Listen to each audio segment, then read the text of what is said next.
पुण्यात्मा, जब तक ये परमात्मा का ज्ञान नहीं प्राप्त हुआ था तब तक तो हमारी आंखों पर अज्ञान का मोतियाबिंद बना हुआ था, और परमात्मा के ज्ञान ने मोतियाबिंद का ऑपरेशन कर दिया। उसके बाद जो दास को दिखाई देने लगा और महसूस होने लगा, उससे पहले तो हम रूटीन में देख लेते थे, कोई कुत्ता पड़ा हुआ है, उसकी टांग टूटी हुई है, वो चिल्ला रहा है, हम निकल जाते थे अफलातून बनकर। हम सोचते थे हम मनुष्य हैं, ये कुत्ते तो ऐसे बनते रहेंगे, हम नहीं बनेंगे। अब परमात्मा के ज्ञान की रोशनी से पता चला, कोट जन्म तन भर मत होगे, कुछ ना हाथ लगा रे, कुकर सुकर खरबा बोरे, कौवा हंस बुगाए।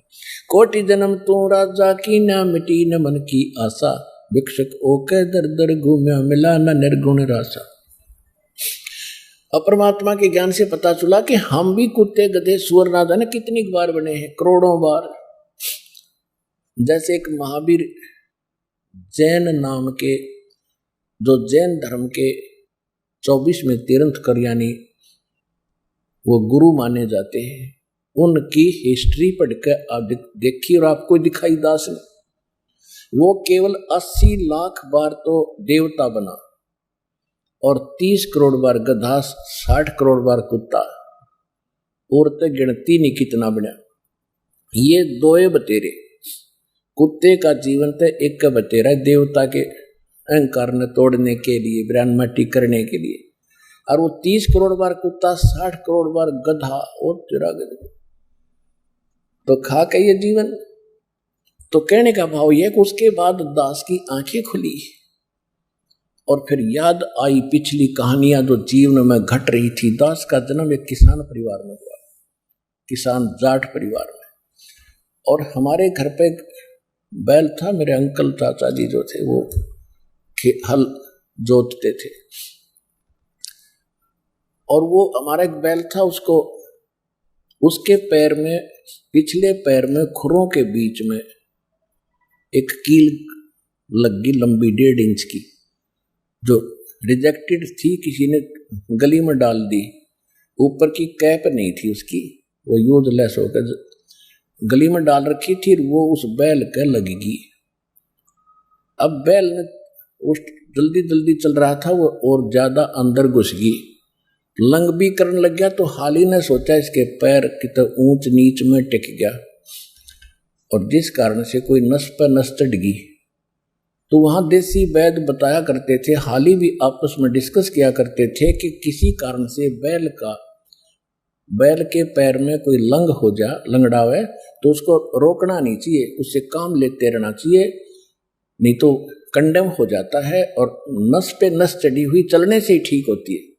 इस दृष्टिकोण से हाली ने सारा दिन उसको चलाया, शाम तक उसका पैर सूज गया और घुटने तो ऊपर तक सोई होगी, और वो 3 टांग से चलता हुआ वापस आया।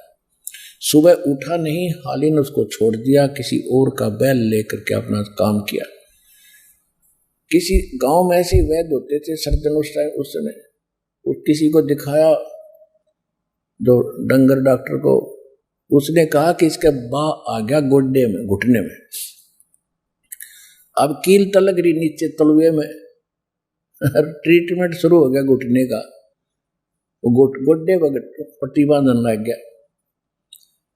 20-25 दिन के बाद वो अपने आप खुर में लगी हुई कील पक के वो स्थान अपने आप फूट गया, उसमें से मवाद निकलने लगा। तब ध्यान गया करके सदस्य का, बैल बैठा रहे, उठे नहीं, मुश्किल से ठाव, थोड़ी देर फिर बैठ जाए, खाना पीना छूट गया, आंखों में आंसू पड़े। अब देखो, उसके बाद फिर पता चला कि देखा भाई यहाँ भी कोई गड़बड़ है इसके, तो फिर उसको देखा, खोद खाद के चिमटी से निकाल ली, इतनी लंबी कील निकली। तब वो बैल स्वस्थ हुआ, कील लगी तलवे में, ट्रीटमेंट घुटने पे। आज वो बोल कर भी बता नहीं पा रहा कि मेरा दर्द कहाँ है, और जब वो मनुष्य जीवन में था उसने सोची भी ना होगी अब बिजली गिर जाएगी। तो पुण्यात्मा, अपनी बुद्धि काम ना करे, किसी कहे सुने की मान लेनी चाहिए। परमात्मा ने आपको ये ज्ञान दिया है, वो कोई डूम भाट नहीं था, वो समर्थ थे, आपके लिए आए थे।